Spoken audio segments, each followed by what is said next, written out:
Welcome and welcome back to my channel myself Sumanshree. আজকে আরও একটি নতুন ভিডিওর সাথে হাজির হয়ে গেছি। তো সবাইকে জানাই শুভ শারদীয়ার অনেক অনেক শুভেচ্ছা। তো আজকের মহাষ্টমী চলছে, এখন কিন্তু মহাষ্টমীর অঞ্জলির পর্ব। সকাল থেকে একটু ব্যস্ত ছিলাম, তাই এইখান থেকেই ভিডিওটা স্টার্ট করছি। তো প্রথমে আমরা সারা রাত সপ্তমীর কলকাতার পুজো দেখে আজকে সকাল সকাল চলে এসেছি এবং এসেই কিন্তু আমরা শ্যামনগরের যে আমাদের রজনীগন্ধা আতপুর রজনীগন্ধা মহিলা সমিতির দুর্গাপুজোটা হয় সেখানেই কিন্তু আমরা রয়েছি সকাল থেকে। তো এখানে প্রদীপ ধরানোর প্রচলনটা যেরকম থাকে কিছুক্ষণ বাদে হয়ে যাবে। তারপর 108টা পদ্মের দেওয়া হবে, ভগবানকে নিবেদন করা হবে মাকে। তো চলো, এখানে ভোগ নিবেদনের পর্ব চলছে। আর তোমরা কারা কারা অবশ্যই এই প্যান্ডেলটা দেখে এসছো বা দেখেছো কমেন্ট করে জানিও। আর সবার পুজো কেমন কাটছে সেটা অবশ্যই কমেন্ট করে জানিও। তো চলো আজকের অঞ্জলির ইটা দিয়ে দিই সকাল সকাল, তারপর নবমীর পুজো হয়ে যাবে, তারপর ভোগ বিতরণ হবে, সমস্ত কিছু তোমাদের সঙ্গে শেয়ার করছি। তোমরা পুরো ভিডিওটা দেখতে থাকো, আর কেমন লাগলো অবশ্যই জানিও।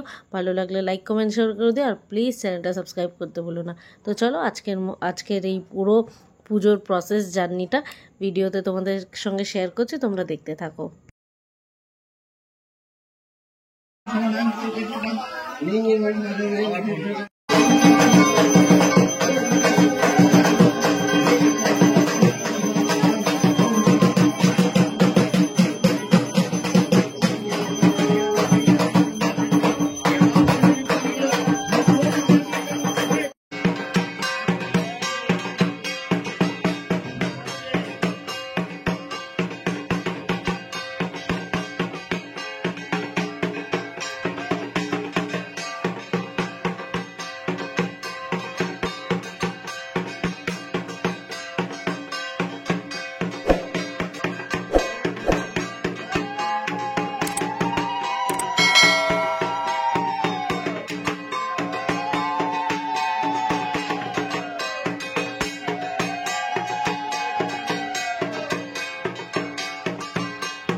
रूपिणी मां चामुंडाय नमो नमः। ओम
তো দুপুরবেলা ভোগ প্রসাদ খেয়ে দিয়ে একটু ঘুমিয়ে পড়েছি, কারণ সারা রাত কলকাতার পুজো দেখে এখানে এসে অঞ্জলি, সমস্ত নবমীর অঞ্জলি ভোগ বিতরণ এগুলো করার পর একটুখানি টায়ার্ড হয়ে গেছিলাম।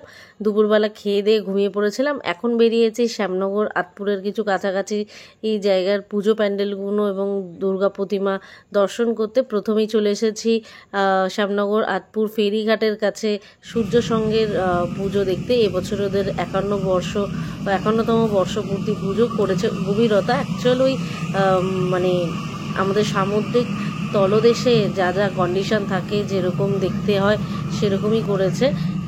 মানে এই যে কলকাতার বাইরে একটুখানি যে পুজো প্যান্ডেলগুলোর ধারণা এবং থট আস্তে আস্তে ডেভেলপড হচ্ছে বা একটু ভালো ঠাকুর বানাচ্ছে, খুব সুন্দর থিমের ঠাকুর বানাচ্ছে, এটা অসম্ভব সুন্দর লাগছে। তো চলুন শ্যামনগরের কটা ঠাকুর দেখে নেবো, তারপর তোমরা দেখতে থাকো পুরো ভিডিওটা। কেমন লাগলো অবশ্যই জানিও। আর তোমরা এই যে প্যান্ডেলগুলো আমরা ঘুরতে যাচ্ছি সেগুলো তোমরাও দেখেছো কিনা কমেন্ট করে জানাতে ভুলো না।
তো সূর্য সঙ্গের পর এবারে এসেছি মালাপাড়ার ঠাকুরটা দেখতে। এবছরের ওদের থিম কিন্তু হচ্ছে অন্তরালে। তো অন্তরালের এই থিমের যে ধারণা সেটা হচ্ছে অনেক মানুষ আছে যারা মানে সামনের মানুষদেরকে অনেকটা হেল্প করে এবং নিজেরা পেছনে থেকে যায়, অন্তরালে থেকে যায়। সেরকমই কিছু গল্প ওনারা তুলে ধরার চেষ্টা করেছে এই প্যান্ডেলের মাধ্যমে। মানে থিমটার মানে হচ্ছে মায়ের পুজোয় বাবার গল্প। অ্যাকচুয়ালি বাবারা যে পরিবারের সুখটা আনার জন্য নিজেদের সুখ বিসর্জন দেয়, নিজেদের ভালো লাগা খারাপ লাগাগুলো অন্তরালে থাকে, পরিবারের আনন্দগুলোকে আগে করে দেখার জন্য যে নিজেদের জীবনে স্যাক্রিফাইস করাটা, সেটাই কিন্তু যে অন্তরালে থাকে, সেই অন্তরালের গল্পটাই তুলে ধরেছে এই প্যান্ডেলের মাধ্যমে মালাপাড়া। খুব ভালো থট, খুব ভালো একটা কি বলবো প্যান্ডেল এবং খুব ভালোভাবে এক্সিকিউট করেছে। এবং তোমরাও দেখে বলো কেমন লাগছে তোমাদের এই প্যান্ডেল, অবশ্যই কমেন্ট করে জানিও। ভালো লাগলে লাইক করে দিও আর সবার মধ্যে শেয়ার করতে ভুলো না। আর এটা ভেবে আশ্চর্য লাগছে যে কলকাতার বাইরেও কিন্তু থিমের পুজো হয় এবং এই নানান ধরনের কনসেপ্টেরও ওপর কিন্তু সবাই কাজ করে চলেছে।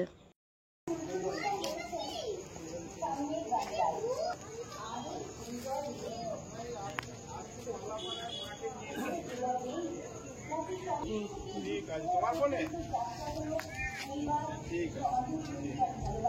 মালাপাড়া দেখবো আর দুটো দেখবো।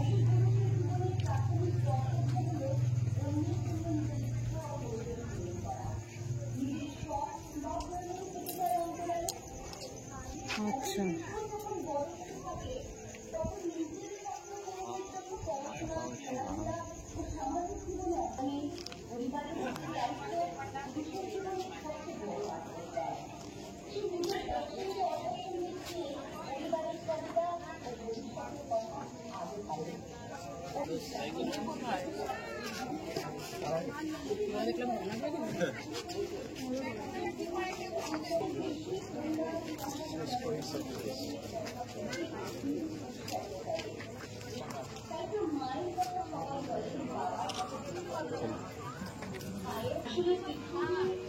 সকল পুরুষ আপন গরিমা উজ্জ্বল, কিন্তু জানি কতদিন রাত হয়ে যায় তপস্যারত তাপস যেমন নিজেকে গড়ে তোলে, কখনো পিছিয়ে যায়, চলে যায় দিন মাস, লড়াক লিখন নিজেই লিখে খেমে ঘুরে সুঝে একা। অন্তরালের কঠিন লড়াই যায় কি কখনো দেখা? অন্তরালের কঠিন লড়াই যায় কি কখনো দেখা? মানুষ বলিলে নারীগুলো তারে আবেগ হৃদয় ঋণ। সত্যি কি পুরুষের হৃদয় নেই, নাকি সমাজ সংসারের চাপে সে আজ হৃদয়হীন। একজন পুরুষের শিশু থেকে বৃদ্ধ হওয়া পর্যন্ত যাত্রা হলো পরিবার ও সমাজের প্রতি তার ভালোবাসা। ব্যক্তিগত স্বপ্ন থেকে যায় অন্তরালে, আর মধ্য বয়স থেকে বৃদ্ধ বয়স করার জন্য তার ক্লান্তি থেকে যায় অন্তরালে। আসলে সংসারে সমাজে সমস্ত কিছুতে কথা বলে।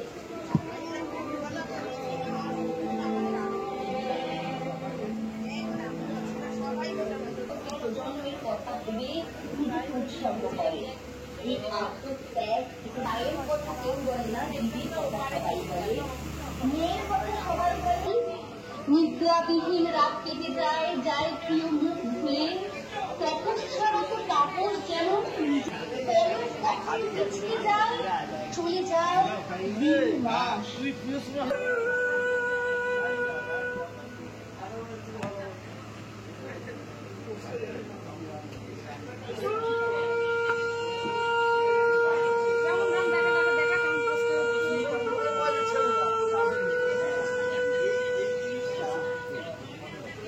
বাহান্নতম বর্ষে মালাপার পুরুষ রমণী কোনো বিভাজন নাই।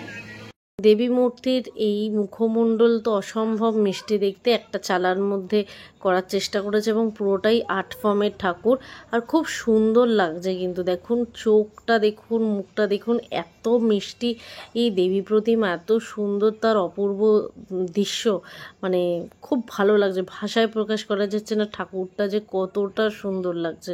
এমনি দেবীকে সবসময় সুন্দর লাগে, যে কোনো মাই ভালোই দেখতে হয়।